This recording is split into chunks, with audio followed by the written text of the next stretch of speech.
missions, but I'm not going to go into it because I don't want to put out too much personal information on the internet. But that being said, let's just get right into it. So, yeah, obviously this video is going to be about the moon landing and whether or not it was a hoax. And if you see me looking down, it's because I have my notes on my iPad right here. So, let's start off with what we know, or what is claimed.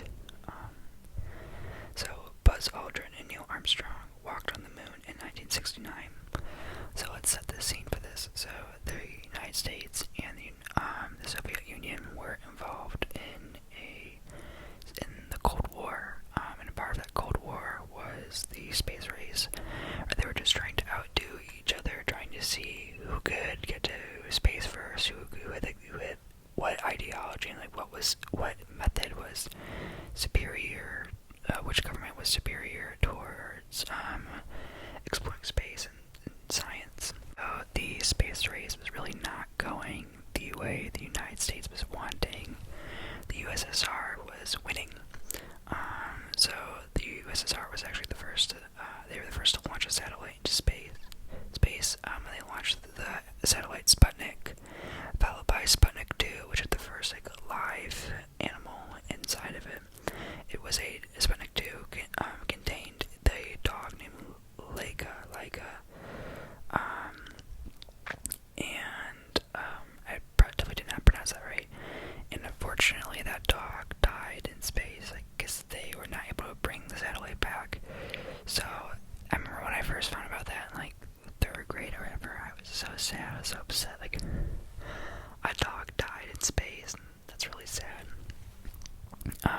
So they launched those all in 1957, and prior to 1958, the United States really did not have a concrete space program.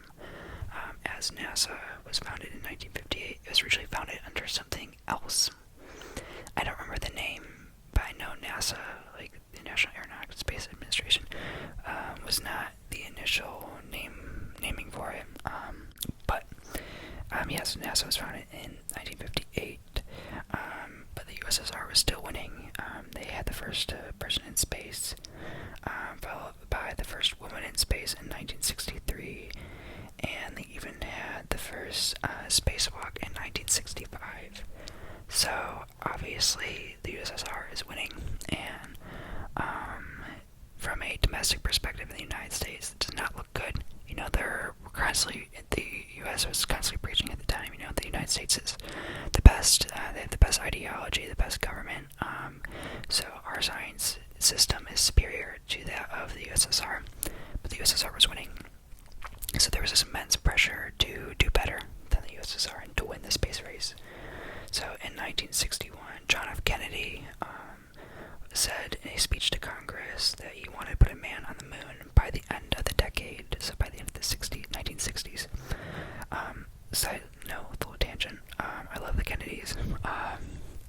They're such a classy family, minus the infidelity and a couple other things. But, yeah, anyways. So, yeah, the missions to space were known as the Apollo missions, the missions to the moon. And so, specifically, the Apollo 11 mission landed on the moon on July 20th, 1969, and was viewed by 600 million people on television. So, this is what the main claim is, when the United States put Buzz Aldrin and Neil Armstrong on the moon, it essentially, while the U.S. was lagging behind the space race for a while, the ultimate prize, the ultimate goal was to see, who could get to the moon first. Yeah, the United States essentially won the space race when we put Buzz Aldrin and Neil Armstrong on the moon, because that was kind of seen as the ultimate goal. So as this was seen, so we essentially won the space race. Now let's get into the conspiracy. So for the most part, this conspiracy can sort of be traced back to one person who started it. His name was William, who went by Bill Kaysing, who from 1956 to 1963 was an employee of Rocketdyne, which helped design the Saturn V rockets for use in the space missions. And in 1976, he published the pamphlet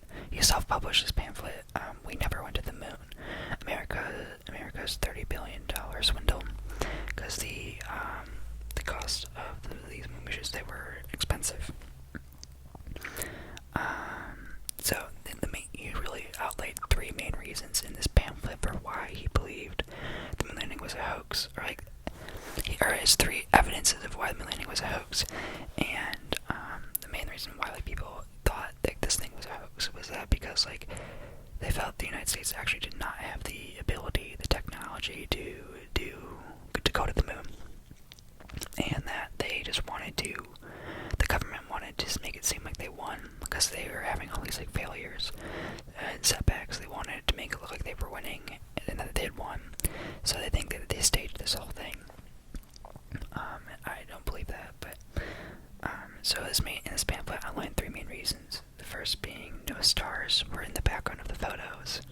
So if you look at the photos, you can just see it's like of the moon landing. You see it's like there people are on the moon. They're on the moon in their spacesuits, but it's like pitch black behind them. People thought, well, there should be stars behind them, right? Like this is evidence that it's faked. There should be stars. Why aren't there any stars? Well, this can be really explained by the fact that due to the camera exposure times. So we know that NASA's come out and said that, they were using daylight exposure setting due to the white nature of the moon, like the white colored dust and the white suits. So these have short, and when you're using daylight exposure times, it's a shorter shutter speed. Meanwhile, if you're using like the longer shutter speed for nighttime shooting, which would show the stars, it would be longer. So the stars weren't shown up because they weren't using the dark setting, because they wanted to focus on the astronauts rather than the background. Because it was like, okay, you're on the moon, that's what people are going to want to focus on. And I imagine too, if they had to use like the long exposure, that would have taken a lot longer of a time to do, and because time was super important. So I don't think they would have had the time to use a long shutter speed. They really wanted to use a shorter one to capture it pretty quickly. The next piece of evidence that they have is that there is a lack of blast crater below like the lunar module. You think like when something lands, I guess something lands on how something lands on Earth, the craters form from the blast, from like the rocket pressure from the exhaust. However, this can really be explained by the fact in space is a vacuum. The moon has no atmosphere. The Earth has an atmosphere, and we have pressure, and we have air. None of that exists in space. It's just a vacuum. Nothing's there.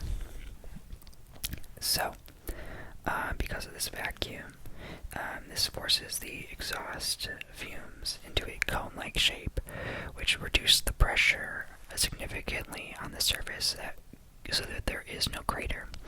And I feel like out of all of them on here, this is the one where it'd be like you kind of have to know like physics and stuff in order to understand that. And I feel like the most likely people that are reading these conspiracies, most of us are like everyday Americans, or everyday people, they're not gonna have a background in physics, especially like aerospace physics. So they wouldn't understand that. So I guess to them, people would be like, I guess some people might feel like, oh, this explanation's like scientific. It's like easily faked, but I don't think that's true. So the next thing is that people believed that this guy believed that the shadows felt very odd, and they thought it looked like they were using like some sort of stage lighting as opposed to the natural light from the sun. He thought, if the only light is coming from the sun, then in theory the light should not be falling like this. And again, this can be explained by the fact that the reflective qualities of the moon dust and the way how light behaves differently than there than it would on Earth. And this guy, he maintained this belief that the moon landing was a hoax all the way until his death in 2005. So he published this in 1976, and he kept reiterating his claims until 2005. So I think this isn't something where he was just like peddling to like troll someone. This was something he genuinely believed, which I think is kind of scarier than if he was just like doing it to like troll people and be funny, like, oh, I'm gonna spread this, like eventually that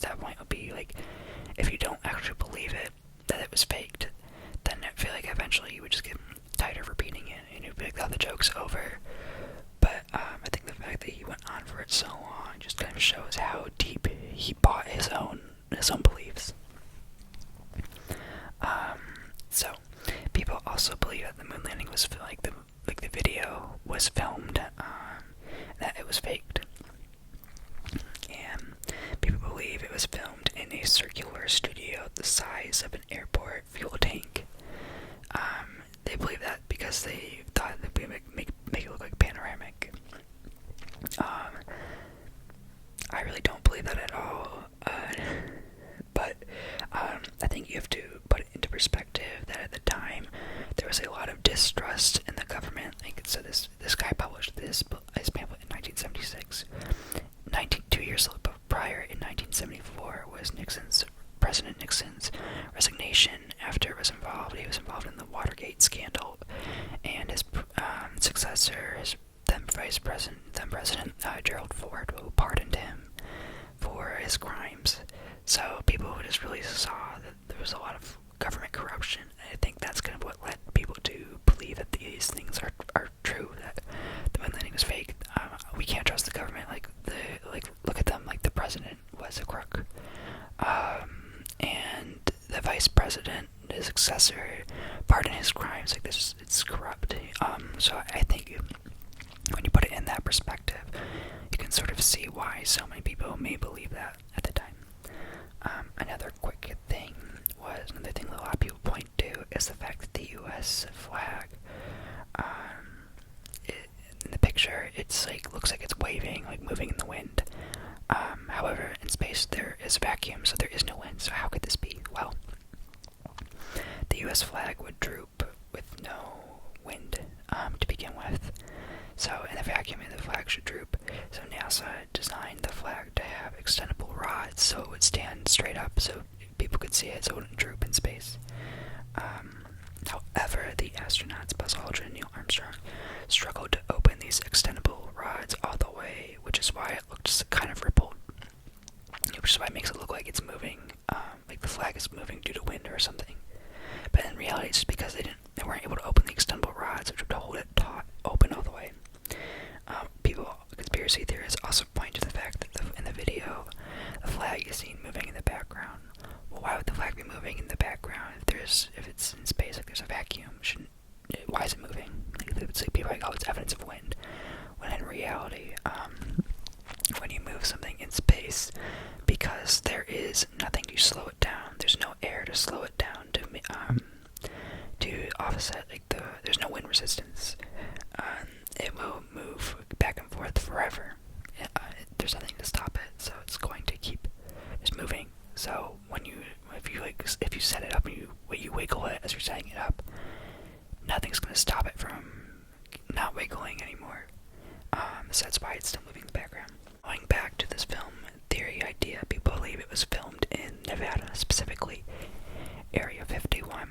So, and as we know, people think of Area 51 as a spotlight of government conspiracy, and it's where people think, the aliens are there. People believe that this is where the moon landing was filmed. However, I don't think the moon landing was filmed. It seems pretty clear this thing has been debunked. However, I did write this down. I thought it was interesting.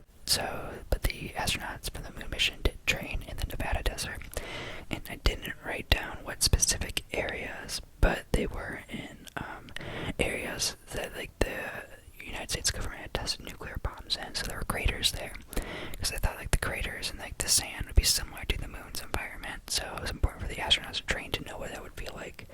So I think that's a tie that people could automatically be word of mouth, to the telephone game, where things get twisted around. People could assume that because they trained in Nevada, it could eventually get warped into they filmed it, it was faked in Nevada.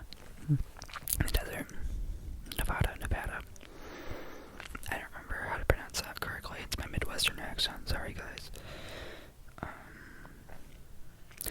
But yeah, I think that's all the information I wrote down. Like I said, I do not believe the moon was fake. The moon landing was faked. I know there's a bunch of other smaller theories why people think it was fake, other pieces of evidence, but I don't believe it was faked, and I'm curious to know what your guys' thoughts are. Go ahead if you have any ideas for further conspiracies you want me to cover that aren't like dangerous ones